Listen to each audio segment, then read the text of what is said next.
Welcome to the channel. Hesty here from Hesterman Motorworks, and this episode is going to be about deleting your Monsoon amp from your Mark IV VW. The example we're using today is a Beetle, but it's very close on a Golf or a Jetta. This applies also to you Smith Ute guys who have probably watched the video on relocating your Monsoon amp. I'm going to cover the pieces of the system, why you would want to delete the amp, and then a couple different ways to do it. There's a couple different approaches to it depending on how entailed you want to get into the car.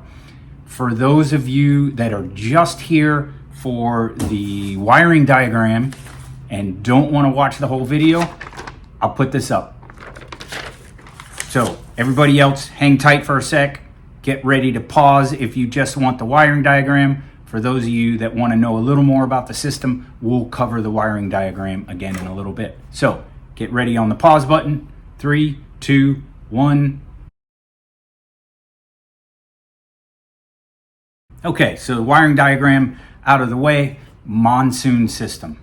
It's actually a pretty good system, but it is not always forward capable with if you change your head unit, and that's the most common one. I pretty much change the head unit in every Beetle I work on. If you change the speakers, you can have the same issues. So if you're not changing anything, there's really no reason to delete the amp. And some head units do work fine with the amp, and it sounds great, and it's a pretty good system when it's working right. When you know that you're having issues, for example, when I first got into, hey, I got to try something different here, I put a new head unit in, and I could not get the fader to balance nicely with the speakers that I had relocated. I was building a Smith Ute with the new speakers and the new head unit still running through the amp. It wouldn't let me get it balanced. I had to put the fader all the way to the back to get any volume out. And I was using the correct 2 ohm speakers for the Monsoon system in the rear. So that's why you want to delete the amp. A side possibility is if you've put in a head unit and your amp is not turning off correctly. But I would recommend, if that's the only problem and the system sounds pretty good, but it's a battery drain overnight, I would recommend putting in a relay on the power wires triggered by the blue antenna trigger wire off of your new head unit. You got to run a wire from the front of the car to the back, but it isn't that big a deal, and just putting in that relay will solve your battery drain issues. So I think that's a better approach. So we've decided we want to delete the Monsoon amp. Oh, get ahead of myself a little bit. The Monsoon speakers, there are 2, 4, 6, 8 speakers. The rear woofers look like this, and all it is a woofer. So not to insult anybody's intelligence, but most speakers you see nowadays are 2 ways. So this is just an example speaker. It has a tweeter here in the middle, and you can see the woofers don't. So if you have replaced your rear speakers, or any of the speakers in your car for that matter, with a 2-way, it's not going to balance very well going through the amp, because the amp is trying to balance the entire speaker against where it thinks the tweeters and mids are. So that can cause issues, and another reason why you might want to delete the amp. So the Monsoon amp, here is my super technical diagram. And we're going to tilt this so I'm not shaking it. Why is it kind of tough to delete the amp? Why can't I just unplug it? Well, this is my rudimentary drawing of a Beetle. So here's that center console, here's the steering wheel, the front seats, the back seats, spare tire well. So your amp lives back here, and it's in a very similar position on Jettas and Golfs. And of course your radio is here. How the system works is there's a large wire bundle that comes from the radio, comes back all the way back to the amp. And then from the amp, you have another large wire bundle that comes back all the way around the car and all the way back down to the other side with little T offshoots for the rear woofers, the door woofers, and then the tweeters and mids that are up in the dashboard. So what color do I have there? So the red line coming from the radio is that wire bundle that comes all the way back to the amp. And then the blue line is the bundle that runs around the car. So if you just unplug the amp, none of the speakers are going to work. The super correct way to actually do this is to start at the radio and rewire each speaker from your stereo. It's a lot of work. Nobody wants to do that. So we're going to do a cheater and cut somewhere along here. We're going to cut into the amp and the amp harness rather, and we're going to bypass. Where you choose to do it is driven pretty much by how many panels you want to take off and how much stripping and how good you are with wire. For the Smith Ute guys that are tuning in, we already are going to strip this harness back to just behind the driver's seat. So that harness is already going to be separated to here, and we're going to just patch together there. So for the Smith Ute guys, I'm going to recommend we do the patch here.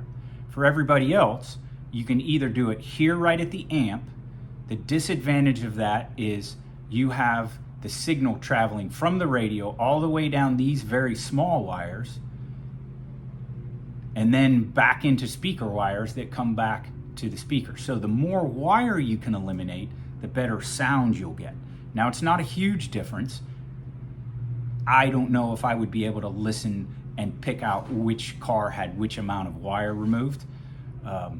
But the more wire you can remove, the better your system will sound. So the three options we're really going to look at is tapping into the harness here because it's fairly easy access there, tapping into it here behind the driver's seat because it's fairly easy access there, super easy to do it right at the amp. So that's kind of our three options we're going to talk about.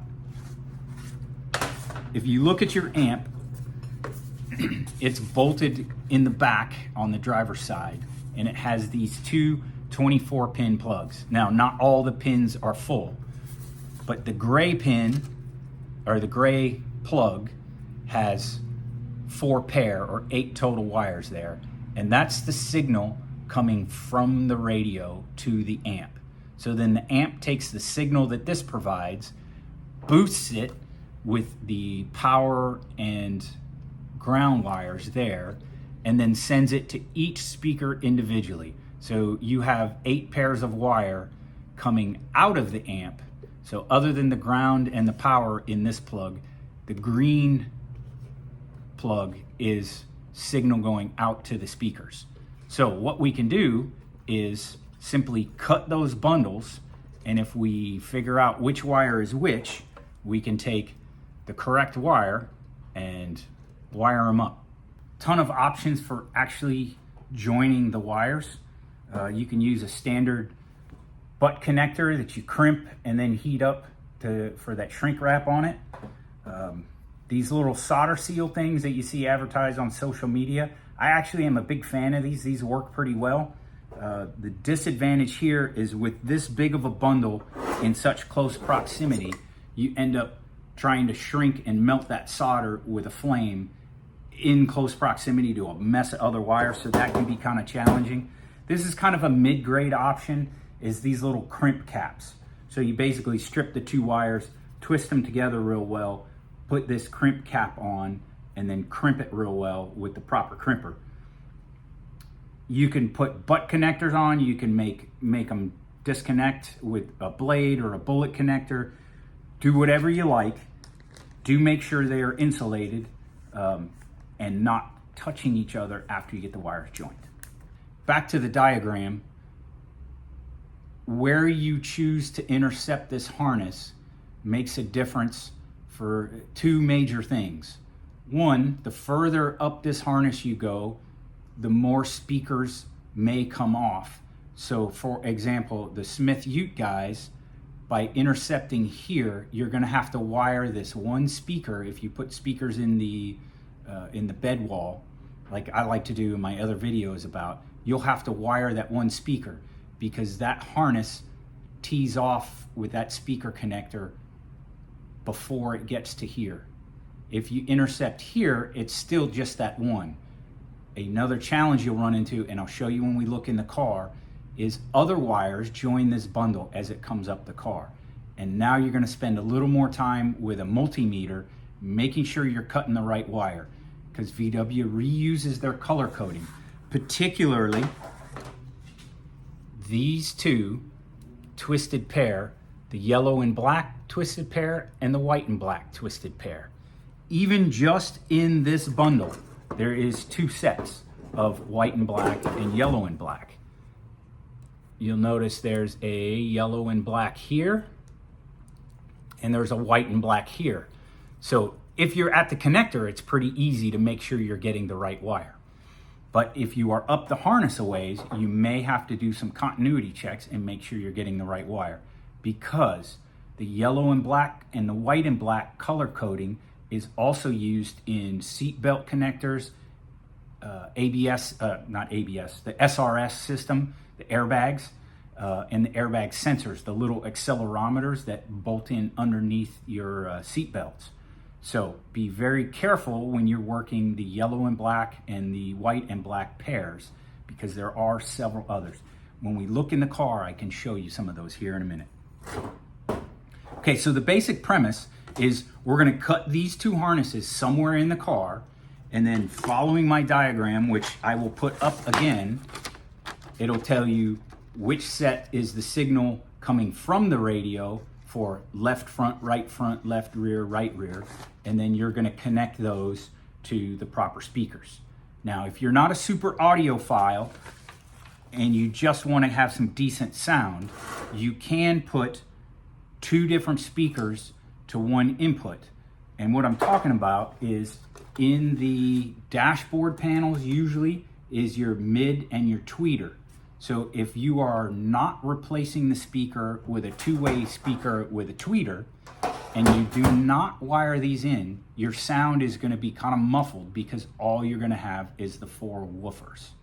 So stated another way, if you are not replacing your speakers, you're going to take two speakers outbound from the green plug, wiring them to the inbound gray plug leads.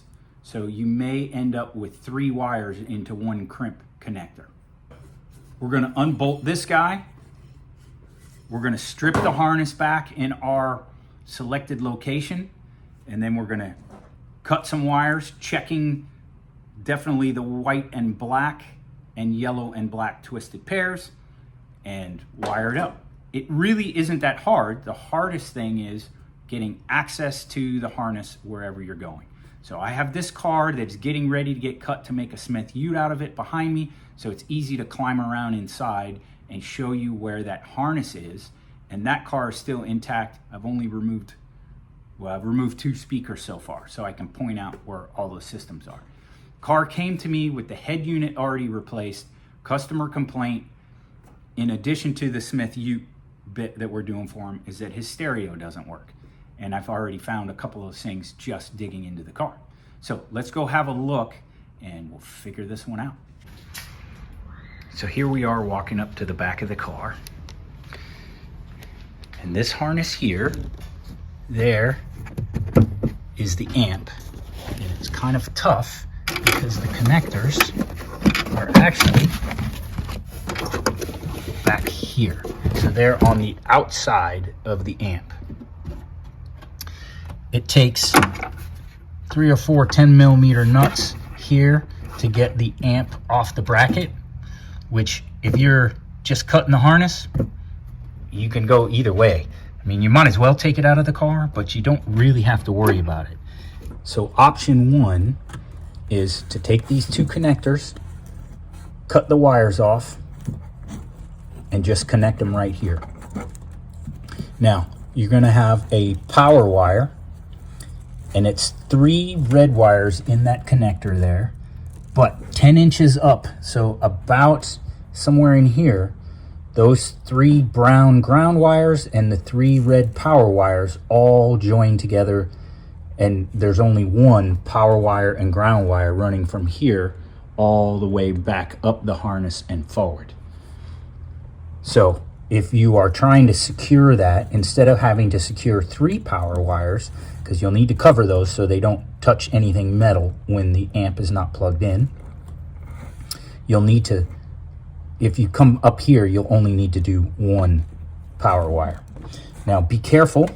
I don't know, hopefully you can see here that there is your tail light harness comes off right here. So that goes out to the tail light. So the whole harness here is not the amp, even though it kind of looks like it at first sight. This harness here runs up over the rear wheel well, down right underneath the driver's seat belt. The driver's seat belt is normally right there, and forward.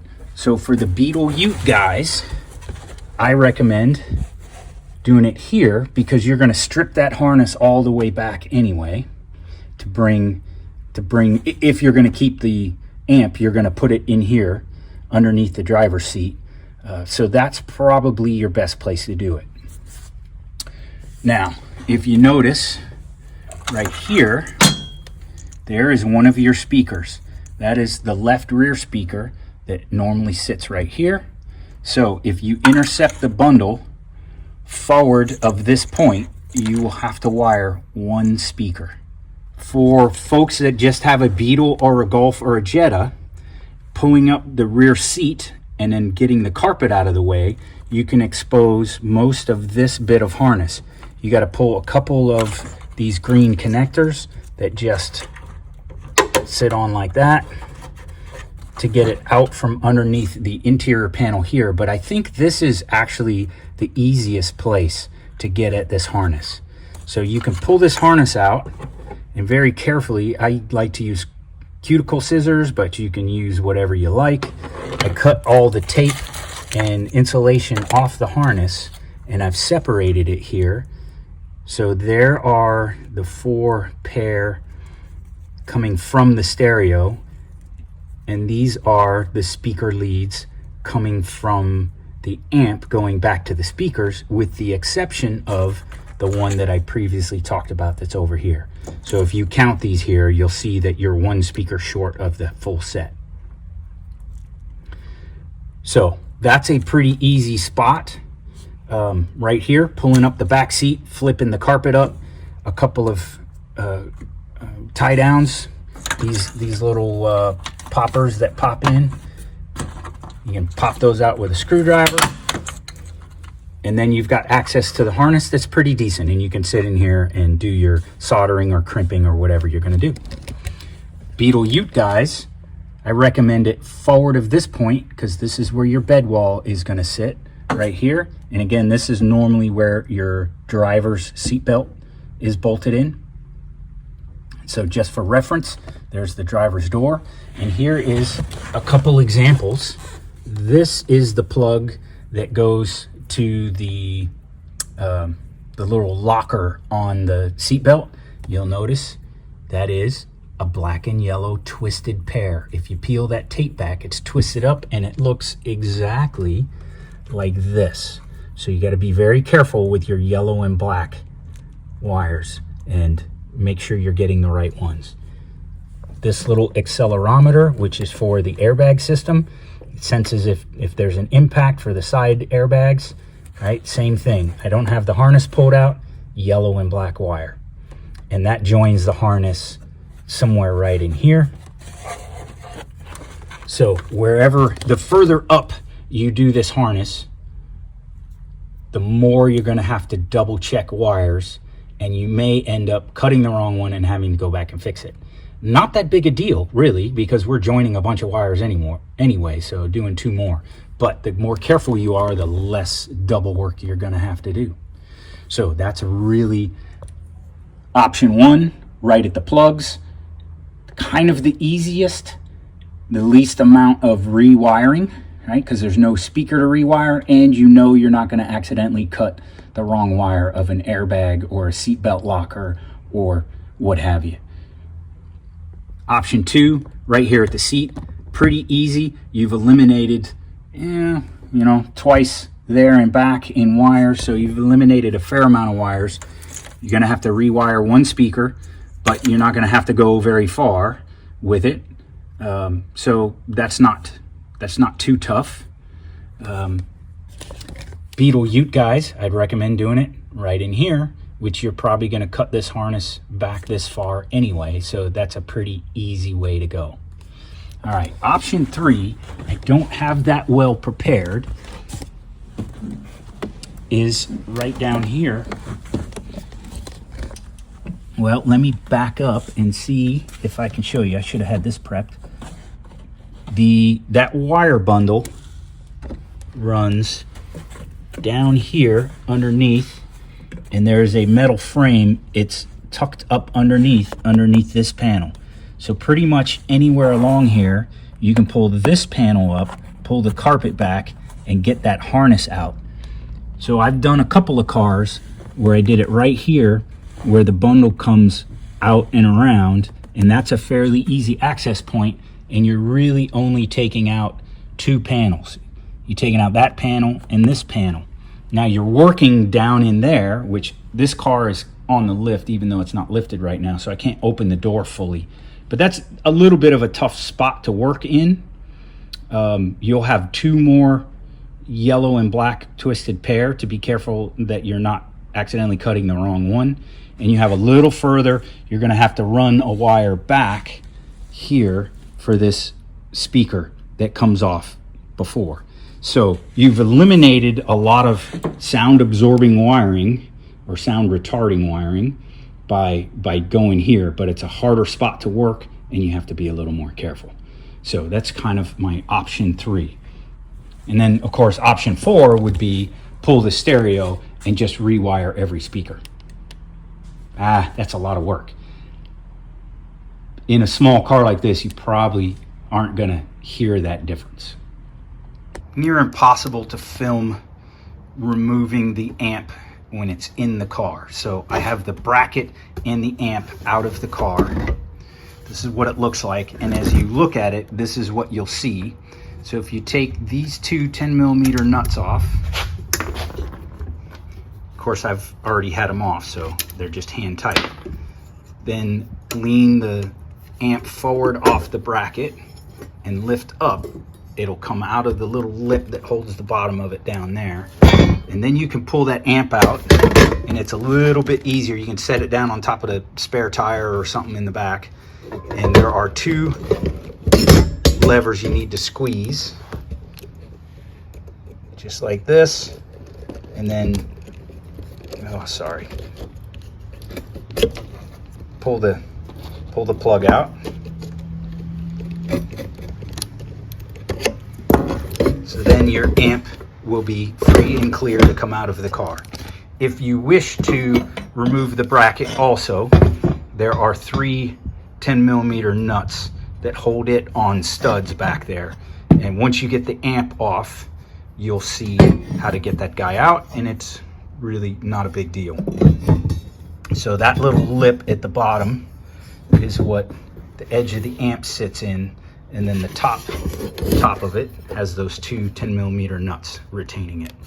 So getting it out is pretty simple, and then it's a whole lot easier to get to the connectors. Okay, that's all great. You've showed me where to go. Let's just get to it. Which wires am I cutting and which one am I joining to what? All right, for this I'm gonna have to go to VoiceOver.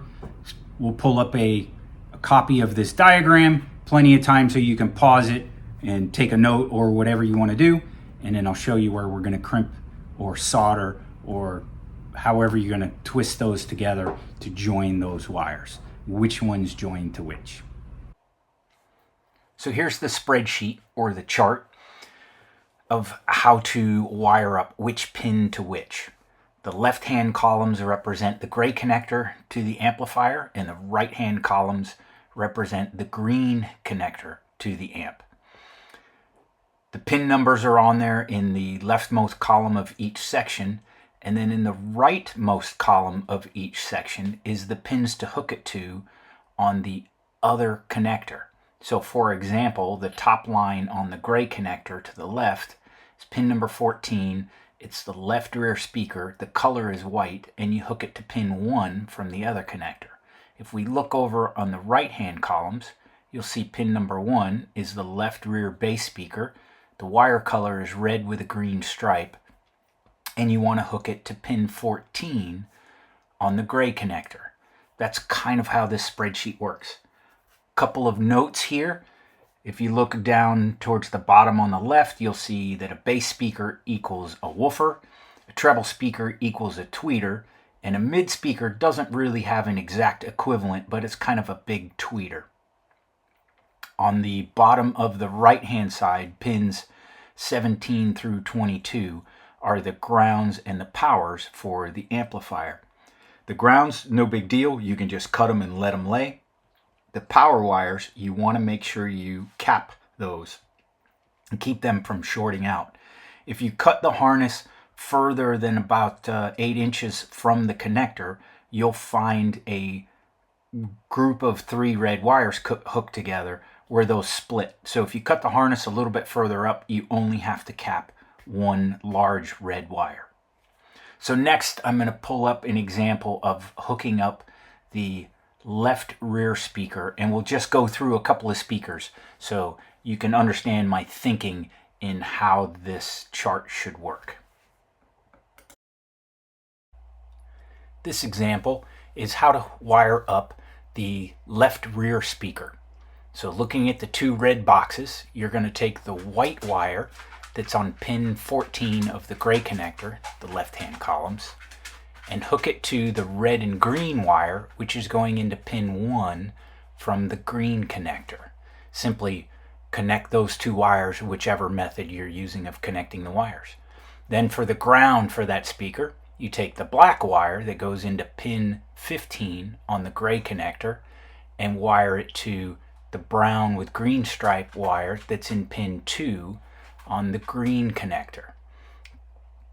Keep in mind that if you cut the amplifier harness in front of where that left rear speaker lead comes out of the harness, you will not see a red and green and a brown and green wire. You'll have to run your own speaker wire to that back speaker and wire it to the white and black wires that are coming from the radio going to the gray connector. Next, we'll look at how to wire the left front speaker as another example. This example is for the left front speakers. Keep in mind, I am wiring 2 speakers up to the 1 set of leads that come from the stereo. I decided to use the bass speaker and the mid speaker and not wire in the treble speaker because the speakers I am replacing in the car are already 2-way speakers and have a treble or a tweeter on them. So in this example, we're going to be putting 3 wires together for each connection. If you look at the red box in the left-hand column, pin 20, yellow wire, from the left front coming from the stereo, I'm going to hook it to pin 5, which is a blue-black wire, and pin 14, which is a blue-white wire. And I'm going to connect those 3 wires together. Then for the grounds for those 2 speakers, I'm going to take pin 21, which is a black wire, goes to the gray connector, and I'm going to connect it to a brown and black wire and a brown and white wire, which are pins 6 and 13 from the green connector. Again, you can look in the columns and you'll see, for example, pin 20 on the gray connector, the right-hand column says 5 and 14, so that's the pins that I'm hooking it to. So connecting those 3 wires, and now I have 2 of my left front speakers connected. If you decide that you do want to use the treble speakers that are in the dashboard, you will actually be hooking 4 wires together. You are going to include the left front treble speaker and the left front treble speaker ground, which if you look down the right-hand column, you'll see pin 9 left front treble speaker, white wire, and 11, which is the ground for the left front treble speaker, which is a black wire. And then you'll repeat that same process for the right hand side. But I think I've talked through this enough and you get the point. So if you need to, you can go watch this part again and then duplicate it for the right hand side. Okay, I've got it just about wired up. I decided to go in this location here since I'm running a rear view camera wire down along the driver's side rail anyway. So I had to pull up this carpet so that I could lay that cable for the backup camera. So I laid the left rear speaker wire at the same time and then intercepted the harness there. So I did most of it, but not all of it, so I can show you a little bit. So these wires of the harness are all pretty easy to identify. The tricky part is the small black and white and the small black and yellow, and there are 2 each in the sound harness or in the amp harness. The car has additional, so I've already wired that one. But if we look through the harness here, there's another white and black twisted pair. There's another yellow and black twisted pair that have nothing to do with the harness. So with the amp harness. So the hard part here is figuring out which wires are which. So my technique is to use an ohm meter, well, a multimeter turned to ohms. And give me just a moment while I'm looking for the plug. So if you haven't taken your car completely apart like I have, which you probably won't, this will still be backed by the amp. This is the green plug from the amp. So I turn my multimeter to the ohm setting there, and I'm basically doing a continuity check to ensure that I'm cutting the right wire and I'm not messing up my airbag system or brake sensors. If we pan back, I'm going to slowly pan so we don't get too dizzy. So here's where the driver's seat belt normally goes, and I have this huge mess, but here's where the harness runs into the door sill there. There's a white and black wire that is actually the left rear wheel sensor. There is a yellow and black here, and there's another yellow and black somewhere in this mess that I don't see it right now. That is, here we go, for the seat belt. So there's another yellow and black. So again, I've said this 100 times. I'm sorry for badgering you with it, but you will be very frustrated if you get in a hurry and cut the wrong white and black or yellow and black twisted pair. So sometimes you can find it or identify them by tugging here and holding on to it on this side, but the whole harness will shift a little bit, and that's not a very accurate way. So what I do is take my multimeter, turn to ohms, and in this case I'm searching for the yellow one of the yellow and black twisted pair here. So what I would do is stick my multimeter one of the probes into the back. This is really not a one-handed job, but you can stick the probe in here into the back. Well, it's not going to stay one-handed. Then I take a pin or a needle on the other probe and just lightly pierce the insulation on the wire I'm trying to check. Be careful if you touch the probes while you're doing this. Like if you're pushing on this needle, you can throw off your multimeter because your body will do continuity. So be careful that you're not touching the actual probes when you go to check the measurement. if you want to get very particular, and I kind of like to do this, if you make a small pierce in the insulation, you can just put a dab of liquid electrical tape or silicone or something back over where you made that little hole, so that in the event you got a little water in here or you spilled your coffee or whatever, it isn't going to soak into that. But hopefully you find the right ones. Remember that you have a black and yellow and a yellow and black twisted pair and a white and black twisted pair in the green plug, which is the signals coming out of the amp. And then in the gray plug, which is the signal going to the amp from the radio, you also have a white and black and a yellow and black pair. So even in just what we're dealing with, there's two of each. This car, actually I have the other one off, has two-way speakers installed in the door. So there's already a tweeter, where if you have stock speakers, that will just be a woofer there in the door.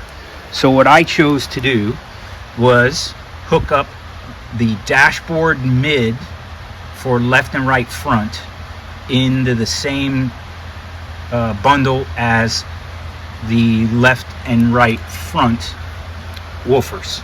So I have a woofer and the mid, which is actually there in the dash. I have those leads twisted together and then twisted to the signal coming from the radio. Not a stereo guy is going to freak out on that. That's not it. It'll work. It won't give you ultimate control and ultimate balance, but we're not building a show car. We're not trying to win any awards here with our stereo. So we just want decent sound. This will get you there. And we're eliminating the amp and being able to use the fader and balance left and right and fader front and back. So if you're super particular audiophile kind of person, this is not the technique for you. You're going to want to just rewire the whole car. But I don't want to rewire the whole car, so this is how we're doing it. So you can see from the chart, right, the green and black is the right front signal in the gray connector coming from the stereo. So if we look at what I wired here, you'll see there's the green going to the red and the red and yellow, which come from the green connector, and that is the right front mid and the right front, let's see, here we go. Right front mid is the red wire, and the right front base, there we go. And then of course their corresponding grounds go together with the black that was twisted to the green. So just an example of one channel that's done. The rear channels, I put I'm going to put two-way speakers in, so that's just a 2-wire connection. So there's one of the rears. That's left front. So there's 3 wires each in those.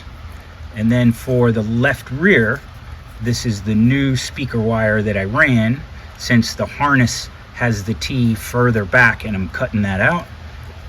And there's the white and black, which will give me left rear.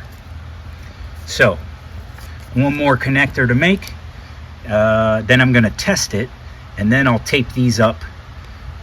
We'll run a couple wraps of tape there, and then put them together and tape it, and then I'll be able to kind of hide those up behind the insulation back in here. So to access here, I had to take out the sill cover and that left front kick panel, which has the parking brake or the hood release on it. So it's a little bit of a pain, but it's really not too bad. I did take the left footrest out. I probably could have got away without doing that, but in running my backup camera, it'll be nice to be able to get behind the carpet there and run those. So you probably could get to this right here, just taking 2 panels out. Not quite as easy as under the rear seat, but we have eliminated another 3 feet of wire. So all of this wire is going away. So that's degradation to the signal. Of course, the longer the wire you run on it.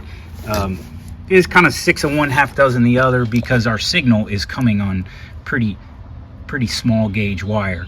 But it'll work. It'll sound all right. It won't be winning a bass contest, but it'll have decent sound. We can listen to the radio. All right, if you made it this far, thanks for watching. Thanks for joining me. I wish you the best of luck in your project. This isn't that big of a project. It's fairly simple, fairly few tools needed, just a little bit of patience. One more caution, be careful with the yellow and black wires. And sometimes white wires will fade and actually look like they're tan or yellow, depending on how old your Mark IV is, which they're all approaching 20 years old, if not older already. So do take your time, make sure you're getting the right wires.